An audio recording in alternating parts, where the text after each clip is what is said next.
What's up, everybody, and welcome to this episode of Car Rant. Today, well, we're continuing to pack our place, but I figured we would give you guys some good news, work on the radio, and show off a little bit of what we got going on coming up in the future. See, while you guys are watching this, it's actually, well, still January, and I am obviously still in the apartment. We're wrapping things up here. Got a lot of stuff that I'm going to be taking to a dumpster site with Ish. Got a few odds and ends I need to find new homes for, but we do have some good news. You will still see us in this area because we still have the garage. Worked out a deal with a friend, and now we will be able to go back and forth to that garage to do small stuff, you know, here and there, and to basically store all of our car stuff. That way I don't have to shove it all into my storage unit on the other side of town. While this is incredible news and very, very good for me because, you know, it takes some of the stress off, there are a few things that still need to be done while I'm here regarding the Montero, aka my Pajero, named Mojo. And while I prepare myself to go outside, I figured I may as well let you guys know that we actually got our sun shading authorization put in. Here in Virginia, you need a special clause to say that, hey, I'm tinting my car for my eyesight. Because as some of you may be aware, thanks to my sunglasses on almost all the time, I have photosensitivity. So having the shade on the Evo and soon to be the Pajero is going to be very, very, very beneficial for my health. But also really make my cars look good. So yeah, a little bonus. I love how like snug that thing fits. It's just such a good piece. I've definitely gotten more used to seeing it on my truck. And yeah, I really like the way it looks. We've actually been sitting on some parts for this for a while now. We did an unveil of it last episode that you guys would have seen, and now I'm actually going to go through and start the process. There's a couple of things though that I got to figure out what I'm going to do with because, well, they're in the wiring. I don't really know if they affect certain aspects of said wiring. One of the big things is we got to figure out how, if at all, we're going to keep the toll reader because, well, for the last couple months it hasn't made any noises. It's been kind of sad and quiet, and we really miss hearing it sing and talk to us. So we're thinking that this guy might actually get replaced with a nice little speech box. Something a little different. I don't know. We'll see what happens. Also in this same space, you can definitely see the ring of brand new speakers in there. So again, if you missed the last episode, speakers have been done, and I'm really, really excited about putting in a brand new stereo. And even though it's not going to be new at all, gonna be the old Evo stereo because I like the way it sounds, and I think it'll sound good in this car. But one of the big things to literally start this job, you reach back there, pop that off, unscrew these on both sides, and then you pretty much have got it started taking it out already. Like, it's actually really straightforward on these old cars. So what many of you may not realize is how low power the old system is. That stereo right there is a whopping 10 watts, and that was considered premium audio 30 years ago.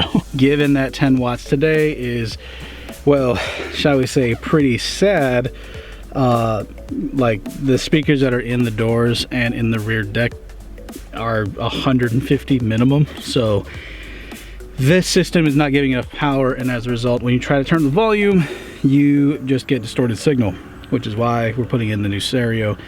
Even though it's not really new because it's like 6 years old, but it's new to this vehicle, and that's what matters. All right, so what's really handy is that like this thing comes with incredibly detailed instructions. So if you bought this kit, if you saw our episode where we talked about some of the upgrades that our cars were getting, yeah, you'll want to keep the instructions because there are so many makes and models of Mitsubishi at the time that have similar directions, but not all are the same. And this has all the differences. The big thing to get this big piece off is you have to take all the knobs off of the selector switches for your AC controls, as you can see right there. And then you have to unbolt from the top. As you can tell, there's a bracket above and a bracket below. The bracket above is all the AC stuff.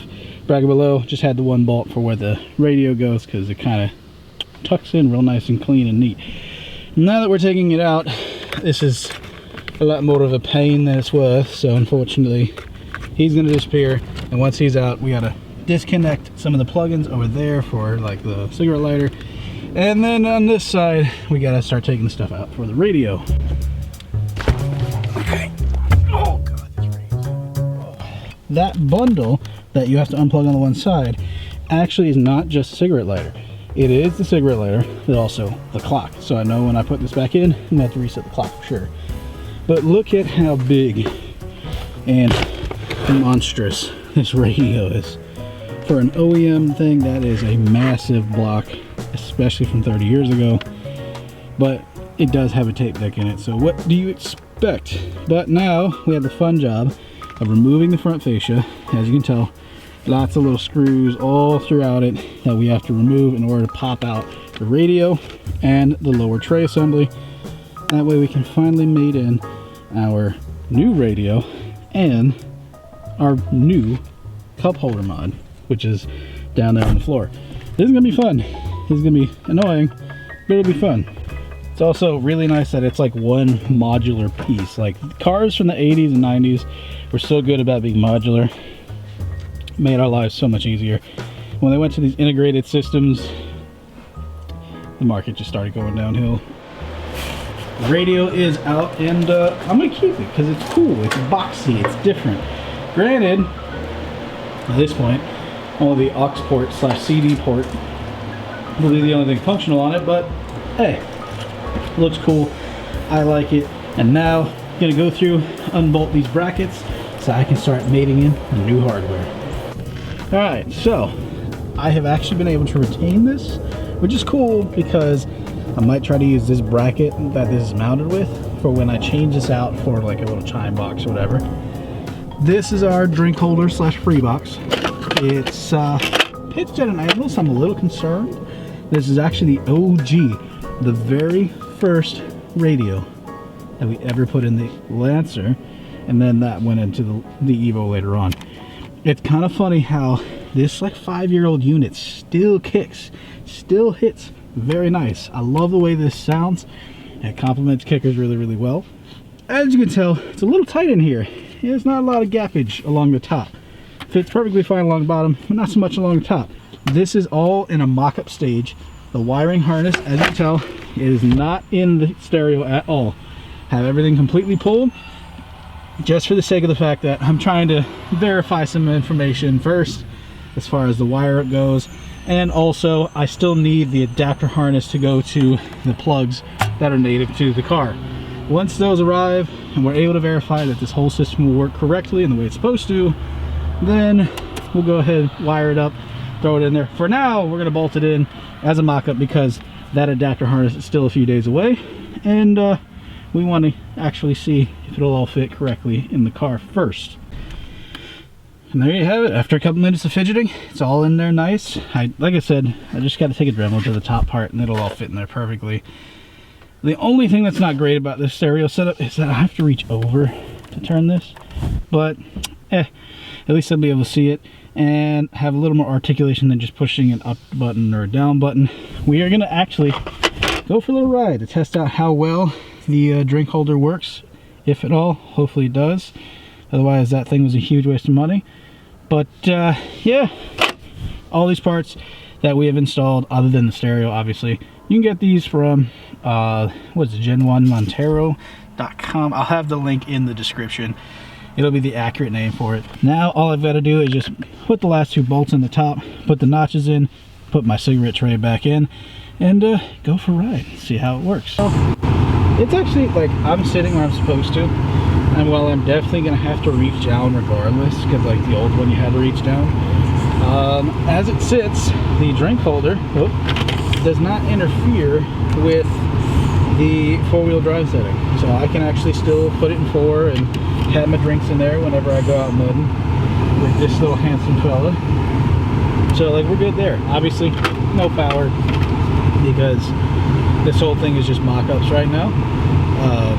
Once I have the bezel cut and I have that piece set up, I'll be able to put in the correct materials, make it all look nice, make it look professional, and have some really banging audio for a 30-year-old truck.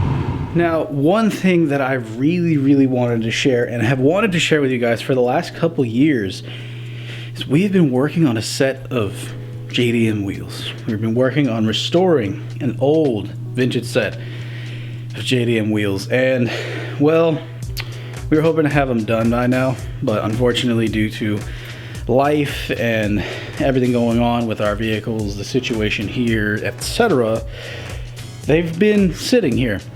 And I had done some film work in the past with them. Obviously, I'm now scrapping everything that I had planned originally. I'm gonna do like a whole like special event type thing with it. No, I just want to show them off because I'm sick of waiting. Because I've had these since 2017. No, yeah, 2017, man. Almost 5 years. And it's time that I reveal to you what they are. These are some of the centers for my original Desmond Koenig specials. I had these refinished. These are actually in Cadillac gray instead of like an anthracite or black. So there's like a tiny bit of metallic flake to it, and it looks really pretty in the sun. They're obviously very dusty because I've had them sitting for a long time. I've not been able to get anything going with these. I have the original barrels in the garage, and you guys have seen these over the years just kind of pop up in videos and never get talked about. But I figured I'd share it now because, well, with everything going on, with all the changes, we may as well reveal some of the stuff that's coming in the future. These will be going on the Evo. These are a size 17 center. These will be getting stepped up to a size 18 wheel. We're gonna go 18 by 9. Keep that nice profile. I like that shape a lot. It's what's on the Evo right now. I figured I'd show these off because I just absolutely love these things. They are pretty heavy for what they are, but they are real. They're original, as you can see. It's upside down, but it does say made in Japan. And I have all the certification for these sitting in the garage. I'm actually really stoked to like really get cracking on these guys soon. I just gotta find the money to ship these out to California so we can get these things rebuilt and sized up. These wheels were originally from an Evo 6.5. One of our friends, friend of the channel, he was over there in Japan for a long time on deployment, and his buddy owned the 6.5 and accidentally wrecked the car. So as payment for helping him take it apart, he got the wheels, and he's just been sitting on these wheels for years. And then when he met us back in 2017, he gave them to us. I gave him a good chunk of change just for being a nice guy and helping us out with something cool.